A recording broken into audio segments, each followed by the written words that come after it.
You can tip it forward a little bit. That's good. Good evening.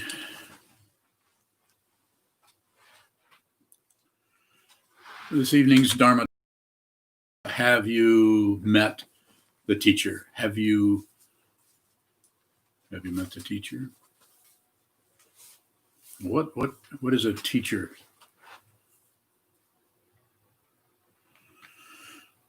I'm sure you all recall maybe the first time you met somebody that was called a teacher. I certainly remember all of my teachers, most of them.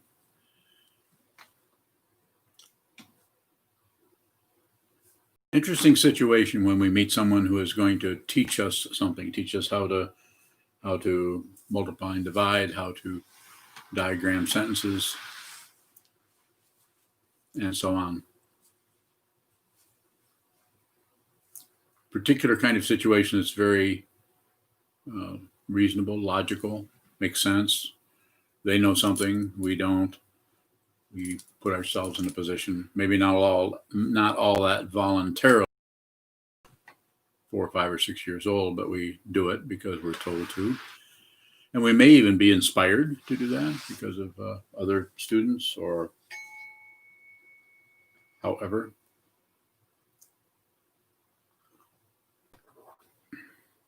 So there seems to be different levels of teaching, different levels of helping someone understand something or practice something or build something, make something that you don't know how to do or you don't understand and you want to. And so then the teaching person is there, shows up either in your cultural situation, as is pretty obvious. But I thought I would start out with that because it's that teaching situation has been around quite a while. Teaching and learning. When it comes to the spiritual path, the teacher can show up in different ways there also. You could just get instruction from someone on how to meditate, and they would say, as I was first taught in Katagiri Roshi, his a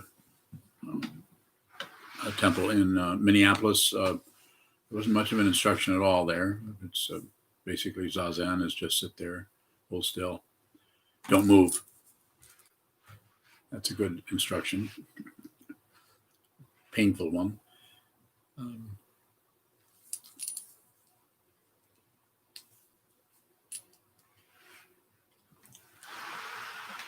Seems to show up in so many different ways. I was very lucky to have a couple of great teachers. One I had quite a bit of interaction with, considering how busy he was, excuse me, and how popular he was, Chogyam Trungpa Rinpoche in 1973.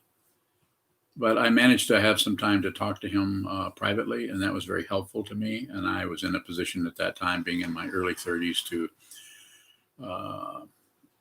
take advantage of those times. I did not waste my time particularly, or his time, chit-chatting. That being said, I was extremely terrified, and because I had already realized how foolish I was and how vain I was and so on. And you've heard me talk about this before. Pardon me.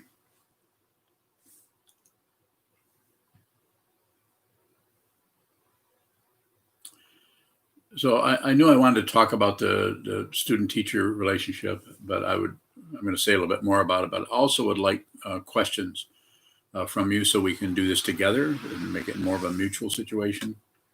It seems that the relationship between the teaching person and the learning person is very, very specific and unique in some ways to each situation, and yet is completely universal in other ways. And as we understand more and more deeply what it is that the teacher is teaching, and ultimately what the teacher is pointing at, since this is not a mundane path, not a path of graduating or a diploma or getting somewhere, but a path of ultimate realization of the true nature of who you are. And you could say, might as well use the word, what reality actually is, so that you know this.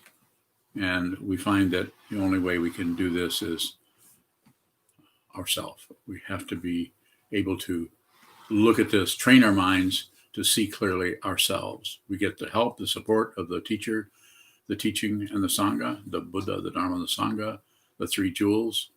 That's the support that we get.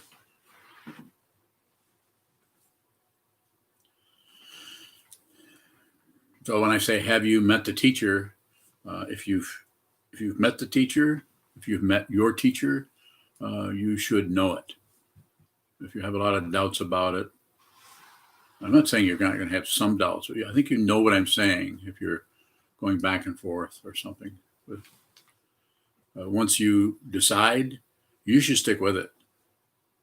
Once you, especially if you go so far as to actually receive formally receive the precepts, stay with it no matter what.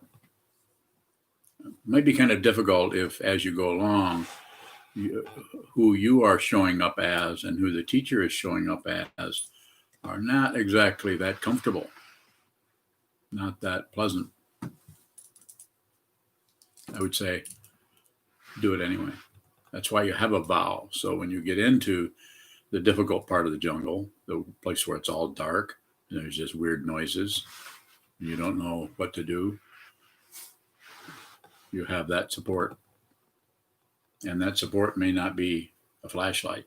It may not be earmuffs for your difficult noises.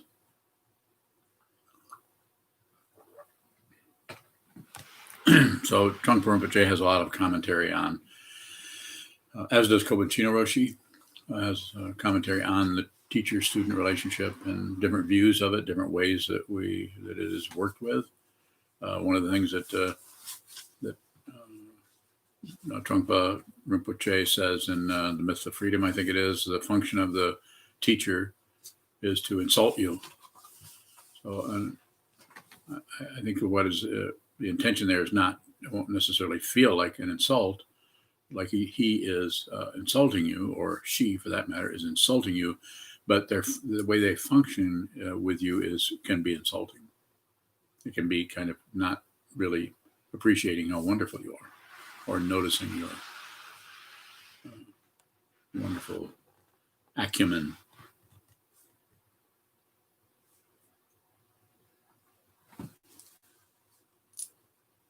I know I gave when my son Mason, who's also a monk, got married. I was at his wedding. He and his wife at the time, Kathy, were married by Kobun back in, I don't know what the year was, 80 something, 9 with, I think, 91 or something like that.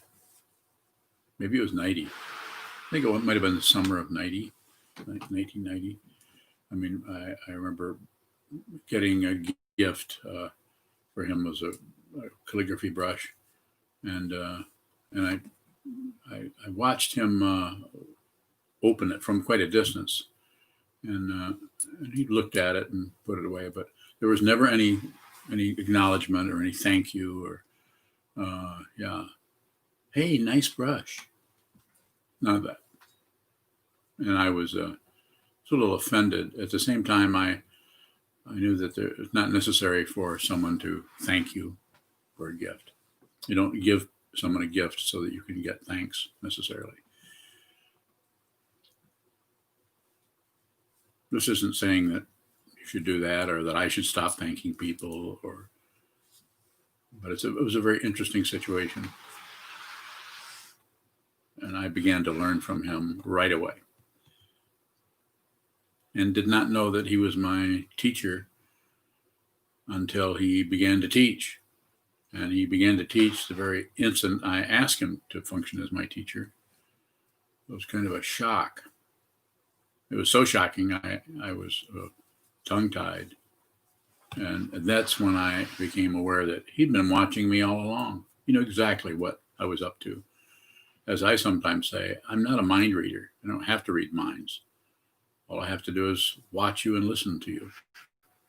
And that's all he had to do, to see the way you divide yourself from your world, the way you separate yourself as if you're some special person. That's very difficult to just say to someone, oh, by the way, you are full of yourself. You're all in love with yourself. And you might as well read the four different aspects of the seventh consciousness 3 or 4,000 times slowly. And just self-love, self-admiration, self-reference, self, whatever it is, whatever the fourth one is. That's probably the one I have, the one I never can remember. So I can continue to talk. I have a little bit more to say, but if you have questions, that might take it in a direction that may be a little less tedious in the way I have been talking. Jinshu bowing. Jinshu. There's a question on YouTube from Raphael in New York. Yes. He asks, does one's teacher need to be accessible face-to-face, or is online virtual teachings just as effective? I think it varies, but I would say it'd be kind of up to the student. I would teach somebody on the phone. I would teach somebody yelling from my porch to their porch. All you have to do is come in my situation, come in front of me in any way that you can do it. Kind of difficult if you're skydiving. I mean, although I would try. So I think it's in our technology, as long as there's some kind of ability to exchange something. In Ramana Maharshi, if you've read about that, that ancient sage of India, not that ancient, only from I think it was 1880 to 1950 when he passed of cancer. But his satsang, or sitting in the presence of truth, his satsang was just mainly just sitting there. He did some talking, but not a lot. Whereas someone like Nisargadatta probably talked more than any teacher ever has that I know of. I haven't read everything, but he talked a lot. And he spoke, I think, in Marathi. Is that true, Chisho? Was his language Marathi? Usually, yeah, it was. Thank you. So I don't know from Raphael if there's anything else about that, but yes, I think online. I have students I've never met face to face. I mean, other than online, perhaps, or some on the phone I have not seen. Sokuzan. Just going to ask us a question similar to Raphael. If someone, is it necessary to formally ask them to function as a teacher and have private interviews? I think it's a pretty good idea. I'm not saying you couldn't learn to some extent. That person might be an interim teacher, might be the first person you talk to, but your true teacher might be down the road a ways. So if it's this person is your teacher, you'll find a way to talk to them. You'll find a way to connect, and then you'll decide. I have students that stay in touch with me and have for years and years that I feel very close to, who have never received vows, for one thing, but most cases they've asked me to function as their teacher. Some people have asked me to function as their teacher, and I've done that. And then if I do something, or I say something, or whatever it may be that offends them or scares them or does something, rather than coming talking to me about it, they just leave. No, can't do that. Can't do this anymore. But they decide. So they really weren't too sincere about having a teacher in the first place. Now, this doesn't mean we're going to extremes, that if somebody asks me to function as their teacher and they see me murder someone, that they would have to come and ask permission to not be my not be a student of mine anymore. I'm not saying it's extreme, but could at least discuss that situation. And quite often there's no discussion. The person just comes to a conclusion without, even though they asked me at one point to function as their teacher, rather than come and say, there's something about our dynamic that's not working anymore. And since I asked you to be my teacher, I would like to have your permission to leave, to not be your student anymore. I would always say yes. And that would actually be best, because then I stop thinking about them. Then I don't have to waste any more energy thinking about that person, because they've taken care of that. But the ones who leave trails, who leave tracks all over the place, they don't clean up their mess, because they actually think they're right about something. They've come to a conclusion. People have done that with Trungpa Rinpoche. People that are doing that with Trungpa Rinpoche have never met him. If you haven't met him and you're just reading what it says in Harper's, or what other, even people who have met him are saying about him, I'd be very tentative about believing anything. And I would also be very tentative about disbelieving anything. You should listen to everything. Been some terrible stuff happen there, and some of it is it actually is what shall I say? Let me see. What's the most descriptive? A really bad teacher who takes advantage of you and manipulates you and uses you. Yes, they're there. They're called charlatans.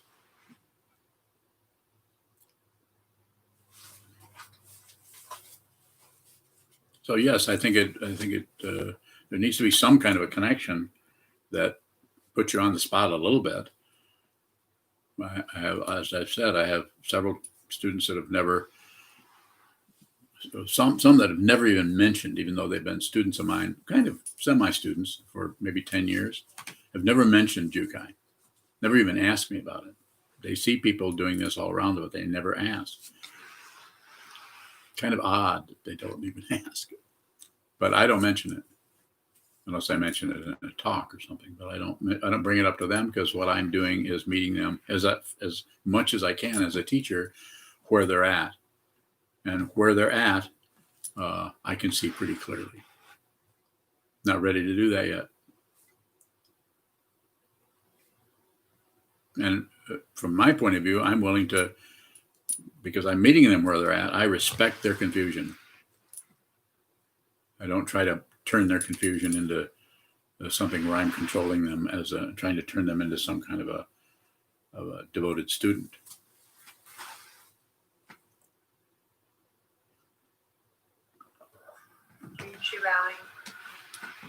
You quoted Trungpa Rinpoche saying the function of the teacher is to insult you.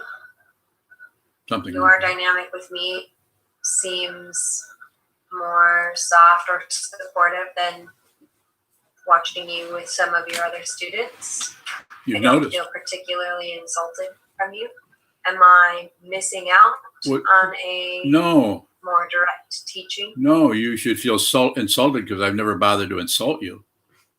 It's like I don't even give a shit about you. You don't even deserve an insult. How's that? That insulting enough?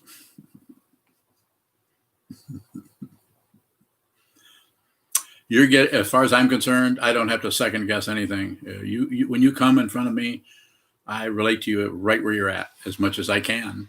I'm not totally some kind of a wizard, so I don't really know everything. It isn't about knowledge so much. It's about just seeing. You see what the individual is doing and dealing with. You see their fear. You see their trepidation. You see their pride. You see their narcissism. You see their self-centeredness. You see it over and over and over again. They bring it to you, and your job, if you're functioning as a true teacher, is to, as far as I'm concerned, is to meet them where they're at. And if you do that, just meeting that situation over and over and over again is extremely powerful. But everyone is different. Some people don't even have to meet the teacher; they just awaken to their true nature. And sometimes that happens, and they're very confused by it because they have no path. There's no structure. So some people, and I could give you names and some people who that's happened to, but it's not necessary. Some people have actually some people who are even meditators is because they don't understand what's happening. They've gone to what? Psychiatrists, therapists to try to get help, and totally forgotten that they were meditating. And so it's an odd kind of thing to try to figure out some way to, because they saw it as something that was wrong rather than liberation may not be all that pleasant. But if you're looking for the truth, you're not looking for pleasant. You're not looking for comfortable. You're not looking for uncomfortable. You're looking for the truth. You want the truth. And don't settle. I say this, don't settle for it. That's why I say, don't believe a word I say. You could listen, consider what I'm saying. Don't believe it. You need to see it. You need to see it so you have no doubt. This is what John Gon Kongtrul called the torch of certainty. You fundamentally see this so clearly that it's just brilliant. It's that brilliant. You're certain of it, and you're so certain that you don't need a credential. You don't even need someone to admire you. You don't need someone to approve of you as a teacher.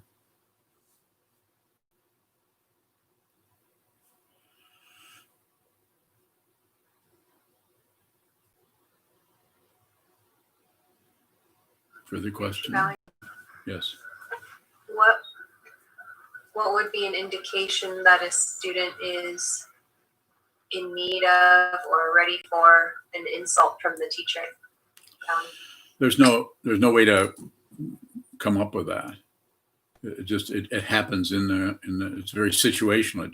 That may just occur. You may feel insulted if you're a student of mine, and I may be oblivious to you thinking it's an insult. So it's the whole idea of I'm the teaching person and you're the dummy that needs teaching. It doesn't work that way.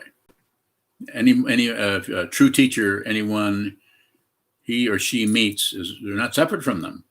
So they are the confusion they're witnessing. They are the intense self-centeredness, the pride. Otherwise, they couldn't teach. Otherwise, they couldn't fundamentally help them if they were separating themselves as some kind of higher being who was more enlightened and was saying, well, maybe you could do this practice, and maybe you could do these mantras or do this. I'm not making fun of anyone. Some teachers teach that way, and as far as I know, they're just as enlightened as anybody else. I have no idea.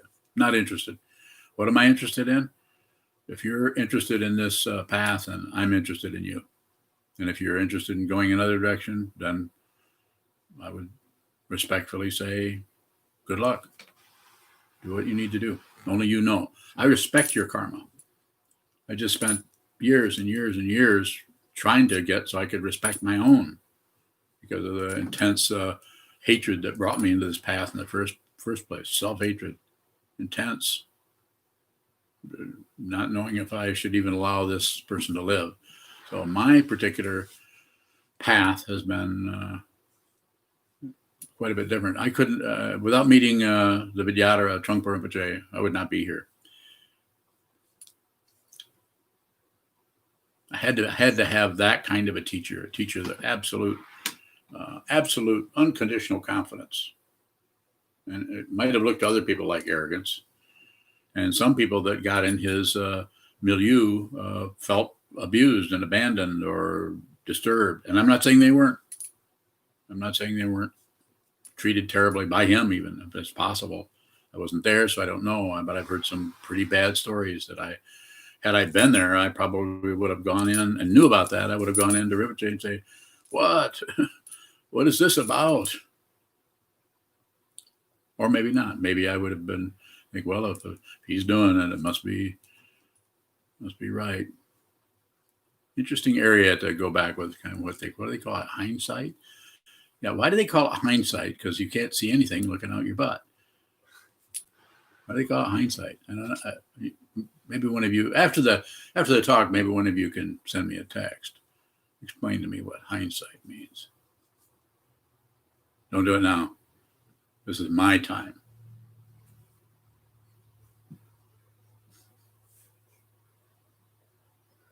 Nishika bowing. Yes, sir. What's devotion to the teacher? And then a second question is, how do you relate to devoting to the teacher while keeping the principal witness? Mm-hmm. Bowing. So let's start with the first one, then you can remind me of the second one, okay? So what's the first one?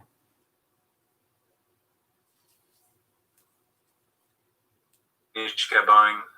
What is devotion to the teacher?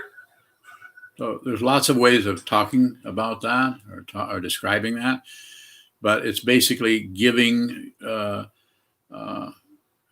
first of all, connecting with the teacher and seeing that this is someone that you want to, there's something about them or about your connection or your energy or something that this is something that is very, very important to you, and you need to go into it. And when I say don't trust anybody, don't trust me, don't trust anybody, you're probably going to have to do some trusting, but it should be very, very situational rather than just throw all of your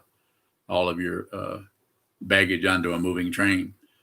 So I would be tentative. I would say the way I warn people about that, I said, don't do anything else you have to. If you don't have to do this, for those of you who have received a jukai, you've been told in no uncertain terms, some more stronger than others. Don't receive jukai. Don't ask me for jukai unless you intend to do this. And then I have people even say, oh, yeah, oh, absolutely. Oh, I want to do this. And even I can see there's some doubts. If they persist, then I'll just go with the persistence. And I said, well, I don't know what it's like to be that person. We'll see. And then I have people that get the whole darn things, the whole rocks are sewn, and then I don't want to do this. Not a good idea to do that. And so I try to help people by saying, don't do it. You owe me nothing. The teaching, I would say that the teaching that you get from, especially from this person, is going to have a different quality or resonance or frequency to it if you're holding back. Now, that doesn't mean that if you don't receive vows, and ask for a jukai, that you're holding back. Maybe that's just not a dynamic that is necessary. But that would be your business. So devotion would be, as I said, don't throw all your baggage on a moving train. Take your time. Don't do anything unless you have to. But if you have to, then you have to do it. And then, sure, there's going to be maybe some fear. I mean, it isn't like you have the kind of confidence is unconditional, but that's something you might want. You might want to be unconditionally confident of everything you see, know, do, hear, smell, taste, touch. Just be here, be genuine. Don't you get tired of it? I did. I get tired of just not knowing what to do and feeling like I was fooling myself and I was a phony. I mean, anytime I would open my mouth, I would just be nauseated by what I would say. Maybe not that right then, but maybe 20 minutes later thinking about it. Intense narcissism. And that hasn't necessarily gone anywhere. It's just there's no one home. There's no solid being home anymore. And that doesn't mean that there isn't a hand waving. Or it doesn't mean that I can't shake my finger at someone. So devotion, it's a kind of a fancy word for love, for deep caring. And I don't think it's something you can generate. It's like a deep respect. And it'd be very difficult to explain it to someone who doesn't know what that is. That's why I'm sure you noticed we don't really talk too much about that. What do we call them? Civilians.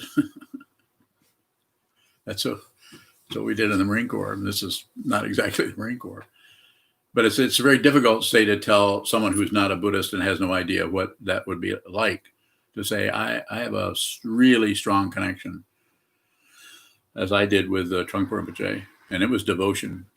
It was over the top devotion. And still is. But he's not gone anywhere from me. He's not gone. It wasn't just his body that was crippled, which you barely noticed, by the way. It's like very interesting. Around someone who's crippled, you think of them as weak. He was like a dragon.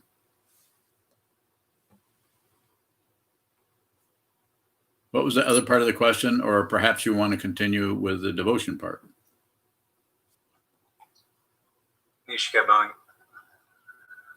I guess now I'm wondering, is it beneficial to move our luggage onto the moving train, or to be as devoted as possible to you? Is that beneficial for a practitioner to see what's true? Yeah, I wouldn't go overboard with anything. Don't do anything unless you have to. The pushing too much is not a good idea. Take your time. Yeah, bring your insight to it, which is, you could say, is opening up or being reprioritized by the sitting practice of meditation, shikantaza. That's why we do so much sitting here at this monastery.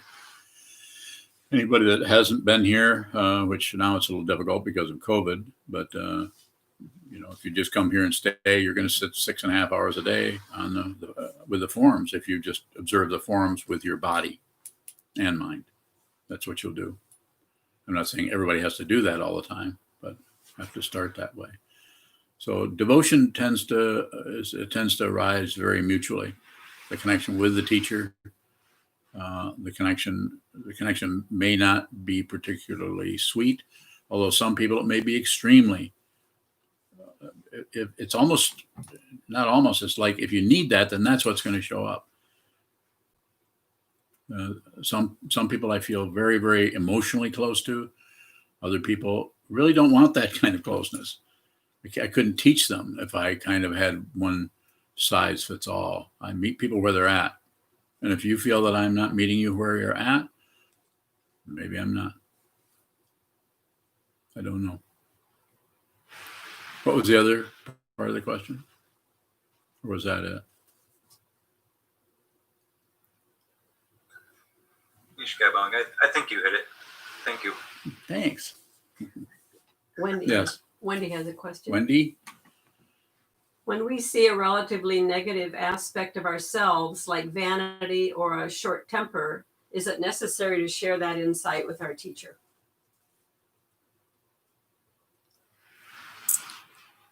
I don't think that's necessary.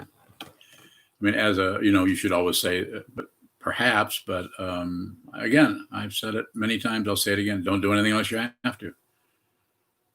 As the teacher is meeting you where you're at, you could meet the teacher where he is at, or she is at, or they are at. You can meet them.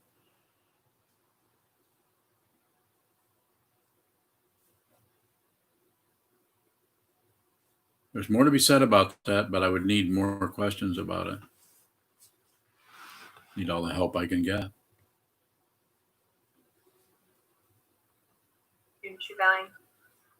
A question from Benjamin Swartout. I think maybe he's in Florida. Yes. He asks, how do we know what is real with a capital R and what is subjective reality, particularly in regards to financial reality? Someone I know was disrespectful and militant toward me getting a job. Yeah. What, did they want to support you? I don't know. Didn't want you to get a job. Well, I might not be understanding that, Benjamin, but is the person just thinking you should be homeless or be on the dole or just receive alms or something? Our society doesn't really support going out, getting help from others as a spiritual community, like as it did in ancient times. It was totally respectful. People wanted to help those on the spiritual path because they were too busy with their family and their jobs, and they just couldn't break away from that. So they counted out others to live that kind of a life. Whereas we don't do that here. We would be lucky for people to even know we were Buddhist if they came to the monastery. They might think we were, Trappist monks or something. I don't know. But I think if they're giving you a hard time, apparently they're disrespectful or militant. I mean, I wouldn't do anything with that person at all other than distance myself. You don't have to work on your bodhisattva path by facing rude, disturbed, insane people. I'm not saying this person is that way, but it sounds like something is a little out of kilter there, and you might want to just work on your own path. And you can be. There's the 3 or the 4 four karmas of pacifying, magnetizing, enriching, and destroying. You could look into that. But just to pacify as much as you can. It's okay. I know this probably looks foolish to you, but I'm just doing the best I can with what I know. In other words, give them a little bit of credit for even speaking to you. Give them a little bit of credit for having an opinion. People tend to value that if you value their opinions. But you don't need opinions. You can function just fine without any opinion about anything. It's kind of an odd feeling not to have any position on anything. And if you go to the end of this path, if you want to call it an end, you won't have any opinions. That's because the duality that is necessary for opinions is gone. It's not that it went somewhere. It's just you saw it was never there. There never was two. Never has been. And you're so sure of it, you're willing to die for it. Not to defend it, but just you're willing to leave the whole place because you understand who you really are actually. Not just some description of it. You actually know. And so this person is trying to grind an axe on your forehead because they're not clear about themselves. So whatever you're doing is triggering, if I may say it, I'll go a little further here. Whatever you're doing, because you could say the freedom to, I'm just going to go get a job to do that. And they have too many ice cream sandwiches stuck to their head. And so they can't see clearly because they're all about wanting what they want. And you're doing something different. So now they need to attack you rather than just be responsible, respond, the ability to respond, to be responsible for their own emotions and feelings. I don't care how much anger arises in you. If you blame anybody for it, you're going to spin. You're going to go around and come right back around, and the same thing's going to kick you in the butt again, even though it'll be a different face. This time it won't be a human being. It'll be an actual mule because you will have gone back in time. I'm not kidding you. I'm just making up stuff here. I'm not kidding you at all. Never point your finger at anybody.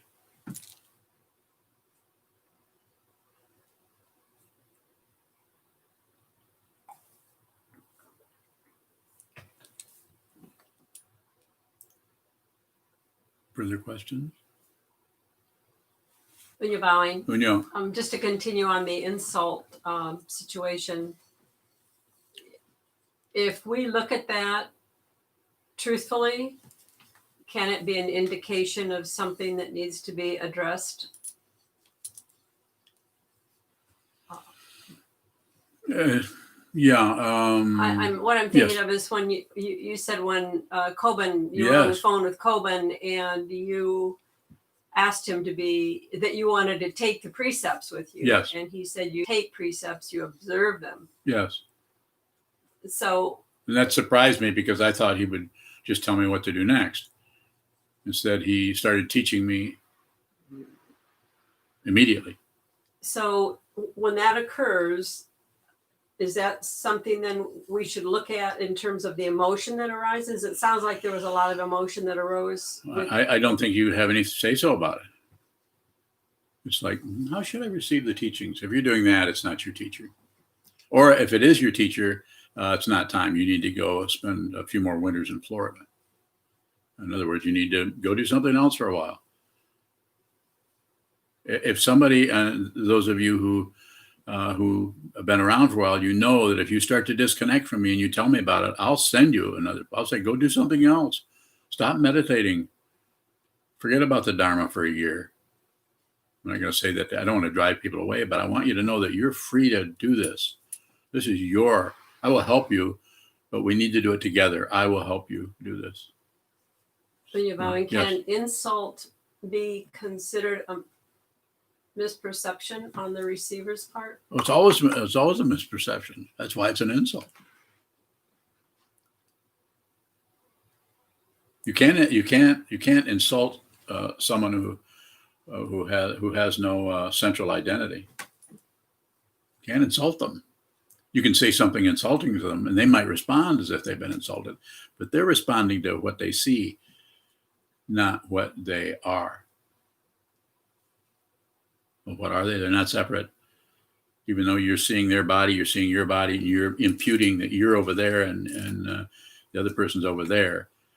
So therefore, you can insult. But when you realize what this is, you realize there isn't any insulter. There's no receiver of the insult. More? Not right now. Thank you. Mm-hmm. Good question.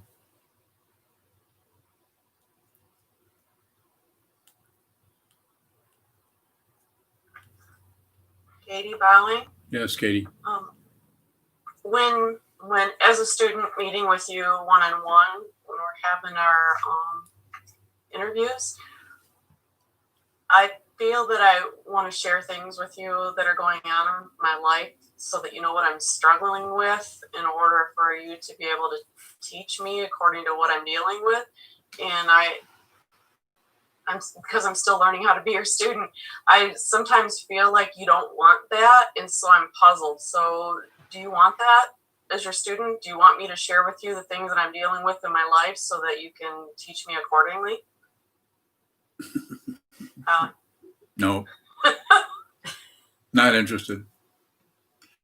That doesn't mean that if you want to tell me things, you should tell me. You should tell me what's happening if you want to. But my apparent, maybe apparent to you, disinterest is not actually disinterest. I might not be listening to your story so much as I'm looking at you all over. I'm looking at your energy. I'm looking at your body motions. I'm looking at how you enter, how you leave. I'm looking at the way you use language. I'm looking at everything about you. And if you stop producing, which I mean any of you, me, if you stop producing, you'll start receiving. Just stop making up stuff about everything. Don't add to anything. Don't interpret anything. Knock it off. How do you do that? You have to sit down and maybe spend years watching the way your mind keeps making up crap. There isn't anything. This is empty of anything you think about or impute. It's empty. Don't believe a word I say.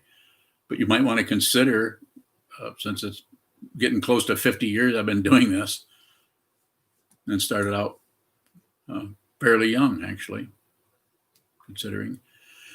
So it's not that I don't really need to know your backstory to help you. What I'm working with, Katie, is just how everything about you, how you present yourself, your tone of voice, how much you talk, what you talk about, the dynamic that you have when you're asking questions, how that's showing up. I'm watching all of that. I don't miss much. But I also don't add on to that some kind of a judgment of you, like, oh, Katie's really confused. I'm going to have to come up with some kind of special practice for her. She has this problem or that problem. Now, if you ask me a direct question about anything, questions are best. Just ask a question. It can be, I don't like multiple choice and I don't like either or. I can work out that part of it. You know, like, should I move to Florida or should I just stay in Cuba? You know, those kind of things, either or. I'd say, I don't know. What should you do? Do you follow me a little bit? You seem to be drifting off slightly. Yes, I'm following. Okay. So you don't have to produce anything.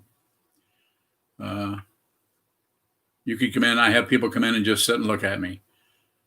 That's not a prescription. I'm not saying anybody should do that, but some people spend quite a bit of time just looking for a while before they start talking. Other people talk before they even get in the door, telling me this, telling me that. It doesn't mean that one person is more calm or serene or more enlightened than the other. Sometimes it's the other way around. So there's no right way to function. Go ahead, please. You have another I have a follow-up. Go ahead. I find for me, my thinking process to ask a question of you that sometimes for me, the discussion helps me formulate what my question is.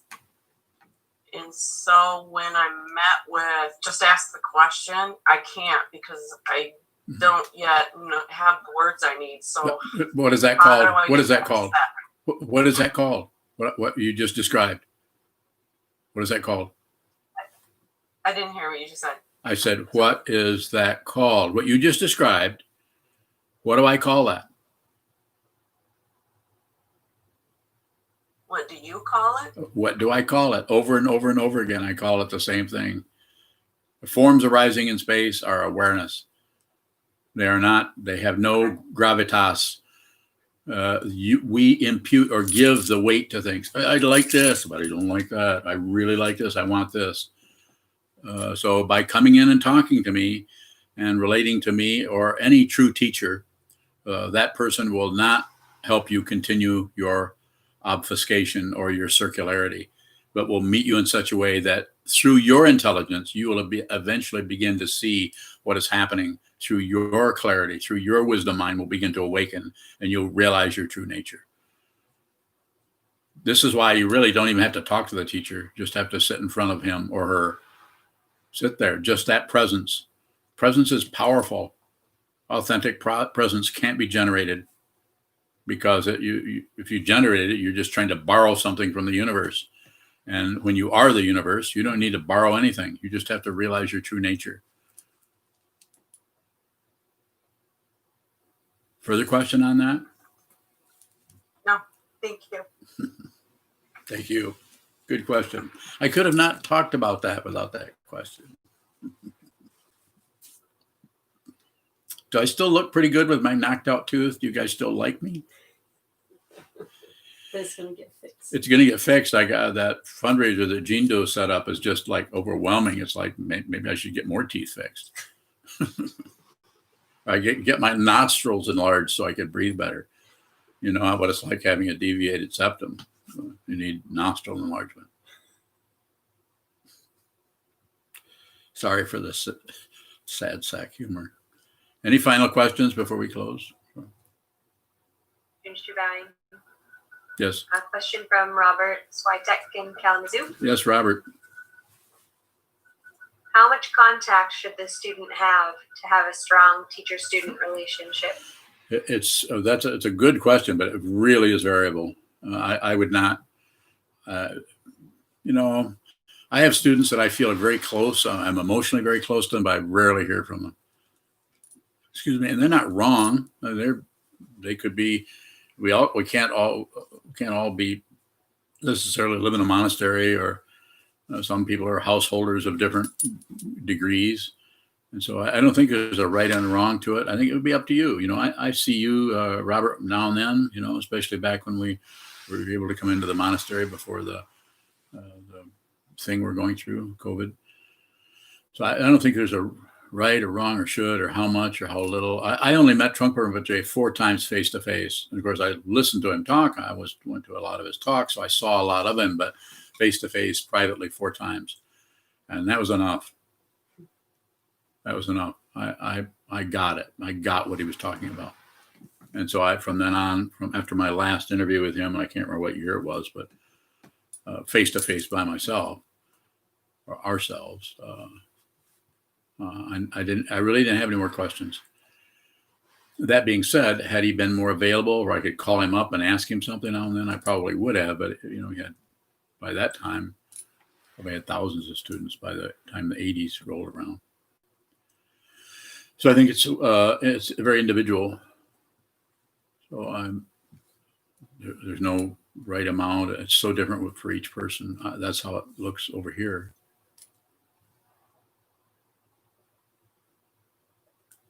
The strong teacher-student relationship comes mainly from the student.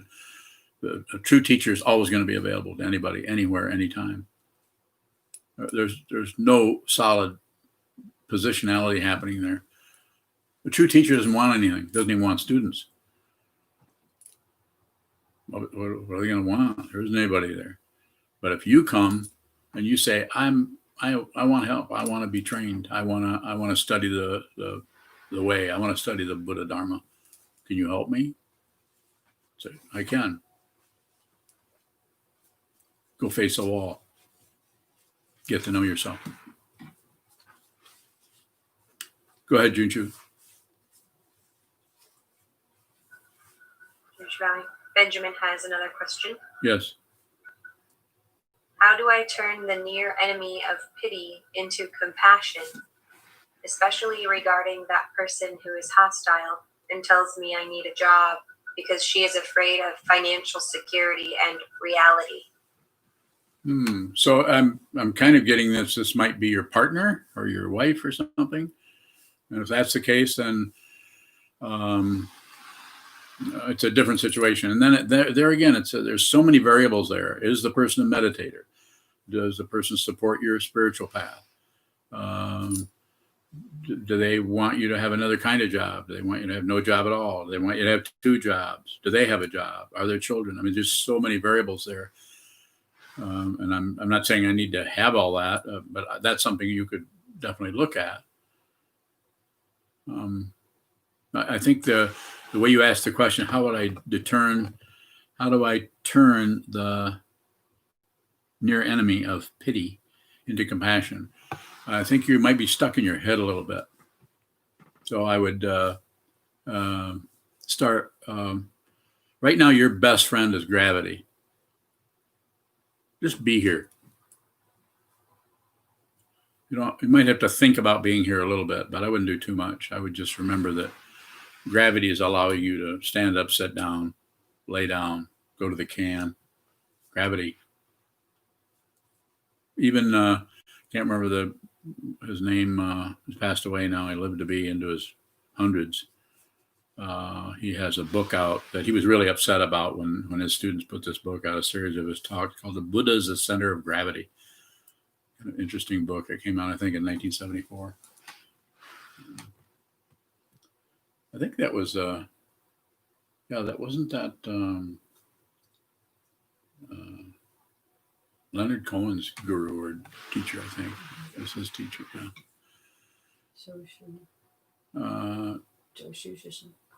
Joe Shu Sasaki Roshi. That's it, Joe Shu Sasaki. Buddha's the center of gravity. So gravity is a good idea. I don't know who thought that up, but it's a good one.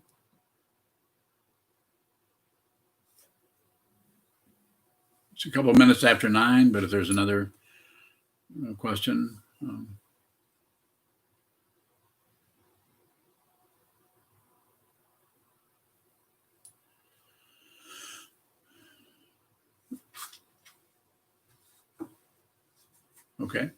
Okay. Yeah, we'll dedicate the minute. Yeah.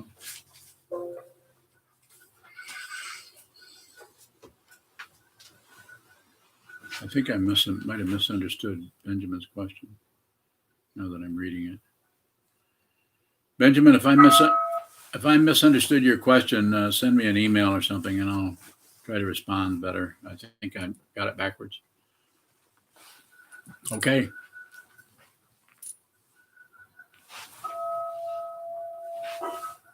May the merit of this penetrate into all places, so that we and every sentient being together can realize the Buddha's way.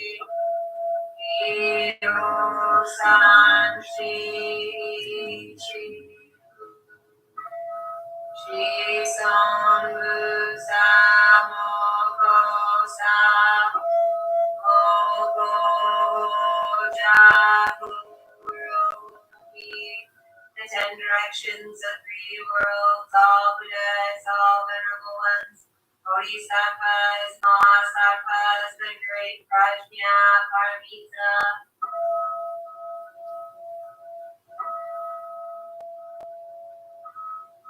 Buddhas and Bodhisattvas of the 10 directions and the 3 times, please hear us. Please come down out of the light and protect Sokuzan Buddhist Temple Monastery, our Sangha family, friends, and visitors. Feel everyone who is unhappy, sick, or suffering, and fellow in